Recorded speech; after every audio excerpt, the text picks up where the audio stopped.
जिस तरह से मृत्यु अचल है, जितनी मृत्यु सच है उतना ही सच है बुढ़ापा। हर वह आदमी या वस्तु जिसका जन्म होता है, उसका नाश होने से पहले वह पुरानी या बूढ़ी भी होती है। और आज की ये बुढ़ापा एक इमोशनल कहानी इसी सत्य पर आधारित है। हर रोज की तरह दिनेश लाल जी अपने शाम के सैर सपाटे से लौट आए थे। वह अपने जूते उतार ही रहे थे कि बहू ने पूछा, बाबूजी आज हम पार्टी में जा रहे हैं, हम वहीं से खाकर आएंगे। आज रात के खाने में क्या खाएंगे बताइए। दिनेश लाल जी सोचने लगे, आज रविवार तो नहीं है और ना ही किसी की शादी है, जरूर किसी पार्टी में जा रहे होंगे। छोड़ो, मुझे क्या करना है इस उम्र में। अपने विचारों पर काबू करते हुए दिनेश लाल जी बोले, ऐसा करो बेटा, मेरे लिए 2 रोटियां बना दो, दूध के साथ रोटियां ही खाऊंगा। बहुत तुरंत बोल उठी, बाबूजी सुबह ही जो बनाई थी उनमें से 2 रोटियां अभी भी बची हुई है। अगर आप बहू ने अपना वाक्य अधूरा ही रहने दिया, लेकिन दिनेश लाल जी अच्छी तरह समझ गए कि वे क्या कहना चाहती थी। सुबह की रोटी या खाई तो गैस हो जाएगा। सुबह भी बहू ने मसाले वाली सब्जी ही बनाई थी, जिसके चलते अभी तक खट्टी डकारे आ रहे हैं। और इस उम्र में पेट को संभालना मतलब किसी बिगड़े हुए बच्चे को संभालने से भी ज्यादा कठिन काम है। बाबूजी बहू से बोले, नहीं बेटा, इस उम्र में सुबह की रोटी नहीं खा सकता।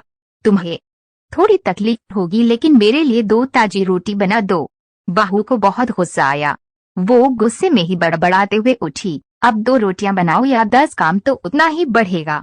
आटा गूंदो, रोटियां बनाओ, किचन और बर्तन साफ करो। इन्हें क्या है, इन्हें सिर्फ ऑर्डर देना है, काम तो मुझे करना पड़ता है ना। बस दिन रात इनकी ही सेवा करते रहो। बहू के बोल दिनेश लाल के गानों पर पढ़ रहे थे। हे भगवान, सिर्फ 2 रोटियां बनाने में इतनी तकलीफ। मैंने कोई 5 पकवान तो मांगे नहीं थे। उन्हें बहुत गुस्सा आ गया, लेकिन गुस्सा वहाँ किया जाता है जहाँ कोई सुनने वाला हो। उन्होंने अपना गुस्सा निगल लिया। अब तो उन्हें जितनी जल्दी गुस्सा आता था उससे जल्दी चला भी जाता था। दिनेश लाल जी को अपनी पत्नी की बहुत याद आई।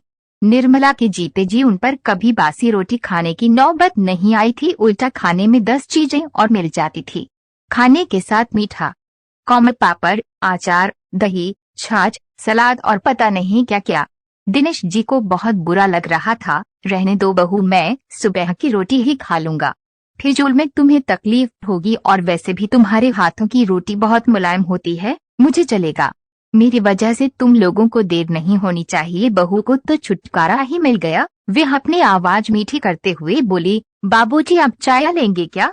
दिनेश लाल जी अपने चाय पीने की इच्छा को दबाते हुए बोले, वैसे कोई खास इच्छा नहीं है चाय पीने की, मगर तुम अपने लिए बना रही हो तो मेरे लिए भी थोड़ी बना देना। हाँ बाबूजी, मैं अपने लिए बनाने वाली हूँ, आपके लिए भी बना देती हूँ, बोलकर बहू रसोई घर के अंदर चली गई। दिनेश लाल जी खुद से ही बातें करने लगे, अभी तो लाखों की जायदाद है मेरे पास, ये घर भी मेरे नाम पर है और खाते में भी लाखों रुपए पड़े हैं। कभी बेटा विषय निकालता है तो मैं बोलकर टाल देता हूँ कि मेरी बात तेरा ही तो है सब कुछ, और फिर भी 1 कप चाय और 2 ताजी रोटियों के लिए तरसना पड़ता हो तो उन बूढ़ों का क्या होता होगा जिनके पास संपत्ति के नाम पर शिवा पुरानी यादों के कुछ भी नहीं होता। निर्मला को याद करके दिनेश लाल की आंखों में आंसू चमकने लगे और धीरे से गालों पर सरके। निर्मला के होते हुए उन्होंने घर का कोई भी काम नहीं किया था। आर्थिक जवाबदारियों के अलावा उनकी और कोई जवाबदारी नहीं थी। उनके व्यापार ने भी उन्हें अच्छा साथ दिया था। वह भी निर्मला से बहुत प्यार करते थे, लेकिन कभी जता या बता नहीं पाए। वह ये सच्चे दिल से मानते थे कि निर्मला उनकी किसी पूर्व जन्मों के पुण्य का फल है, लेकिन जिंदगी की भाग दौड़ में वह निर्मला की मन की इच्छाएं पूरी कर ना सके। उन्हें वैष्णो देवी जाना था, लेकिन हर बार ये यात्रा अगले साल के लिए पोस्टपोन्ड हो जाती।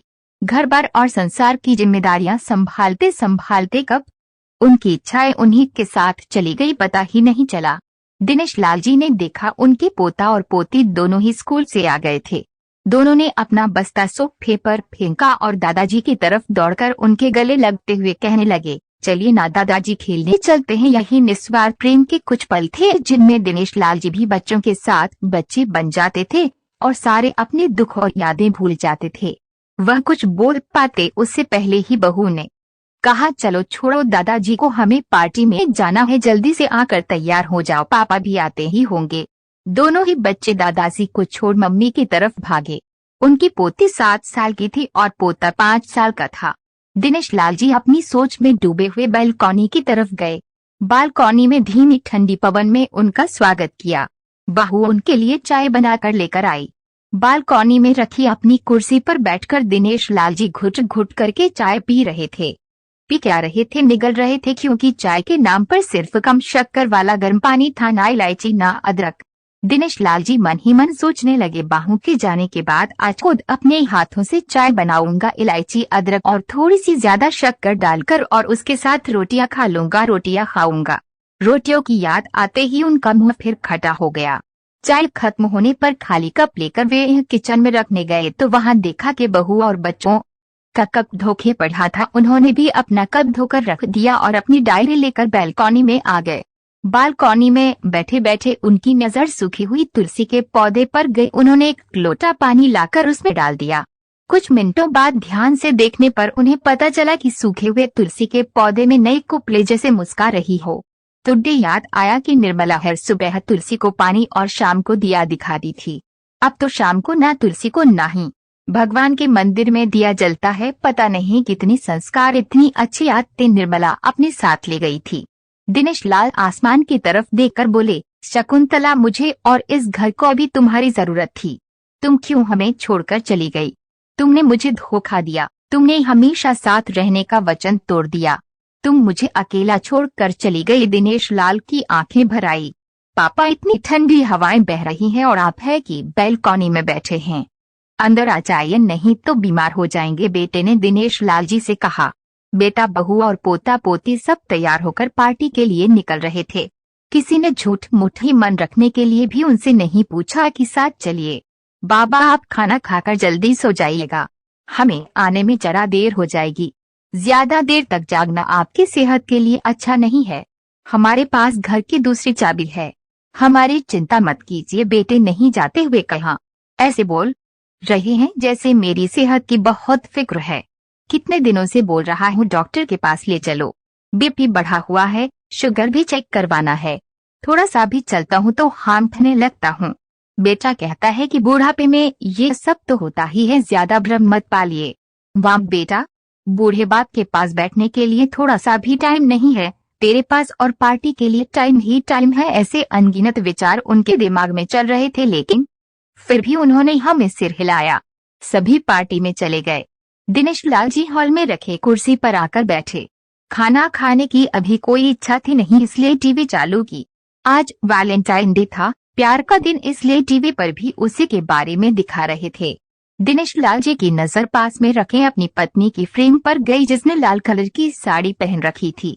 प्यार तो उन्होंने भी खूब किया था, निर्मला जी से पूरी जिंदगी किया था, जी जान से किया था, लेकिन कभी बोल नहीं पाए। टीवी पर दिखा रहे थे, लोगों ने लाल कपड़े पहन रखे थे, हाथों में लाल फूलों के गुच्छे लेकर वे ग्रीटिंग कार्ड्स की खरीदी कर रहे थे। पता नहीं दिनेश लाल जी के मन में क्या आया, उन्होंने अपने पैसों का बंटवा लिया और निकल पड़े। निर्मला जी के याद में चलते चलते वो एक आइसक्रीम पार्लर के पास पहुंचे। उनको श्वास चढ़ गया था, उनकी सांसों की गति तेज हो गई थी। आइसक्रीम पार्लर के पास एक कुर्सी पर वे आकर बैठे, तभी वहां पर एक छोटी बच्ची आई जो गुब्बारे बेच रही थी। बच्ची बोली, दादाजी गुब्बारे लोगे क्या? इतने ही बचे हैं, बिक जाएंगे तो जल्दी घर चली जाऊंगी। दिनेश लाल जी ने देखा 10-12 रंग बिरंगे गुब्बारे थे। उन्हें याद आया कि निर्मला जी को भी गुब्बारे बहुत पसंद थे, लेकिन अब गुब्बारे लेकर क्या करूं? उन्हें बच्ची की आंखों में सच्चाई और आशा दिखी। उन्होंने 200 दिए और सारे गुब्बारे खरीद लिए। उन्हें फिर से निर्मला जी की याद आई, क्योंकि वे भी घर से निकलते समय हमेशा थोड़े एक्स्ट्रा पैसे लेकर निकलती थी और किसी न किसी जरूरतमंद की मदद किया करती थी। कभी वो टोकते तो वह कहती, हमें भगवान ने लेने वालों के नहीं देने वालों की लाइन में खड़ा किया है, और थोड़े से रुपयों के बदले में लाखों की दुआएं मिलती है, तो मुझे टोका मत कीजिए। आंखों में आंसुओं के साथ दिनेश लाल जी खड़े हुए रास्ते के बीचों बीच आए। उन्होंने आसमान की तरफ देखा, अपने हाथों में पकड़े गुब्बारे आसमान में छोड़ दिए और चिल्लाकर बोले, निर्मला, मैं तुमसे प्यार करता हूँ।